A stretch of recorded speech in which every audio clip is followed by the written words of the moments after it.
Hello everyone, Assalamualaikum and welcome back to another video and myself Hafil Hassan for jump onto the video. আপনার আজকের পরিকল্পনা কি? What are your plans for today? আমার pizza খেতে ইচ্ছা করছে. I feel like eating pizza. আচ্ছা আপনারা কি দয়া করে আরেকটি মুহূর্ত ইংরেজি জানেন? হ্যাঁ কেউ জানেন আবার কেউ জানেন না. দয়া করে আরেকটি মুহূর্ত ইংরেজি আছে. Just a moment please. আমরা অনেক সময় কি ভুল? এই কি ভুল ইংরেজি কি?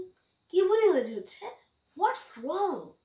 আমার একটি পরামর্শ আছে I have a seizure scene দয়া করে বসুন প্লিজ বি সিটেড আচ্ছা আপনারা কি আমার আপত্তি নিয়ে ইংরেজি জানেন হ্যাঁ কে জানেন আর কে জানেন না আমার আপত্তি নিয়ে ইংরেজি হচ্ছে আই ডোন্ট মাইন্ড আপনাকে দারুণ লাগছে ইউ লুক গ্রেট আপনাকে কিন্তু আসলেই দারুণ লাগছে শব্দ কমিয়ে দিন টার্ন ডাউন দ্য ভলিউম এটা চেষ্টা করে দেখা যেতে পারে ইটস ওর্থ আ ট্রাই যদি ভিডিওটি ভালো লাগে থাকে তাহলে একটি লাইক কমেন্ট শেয়ার এবং আর এরকম নতুন নতুন ভিডিও পেতে ফলো এবং সাবস্ক্রাইব করে পাশে থাকুন ধন্যবাদ।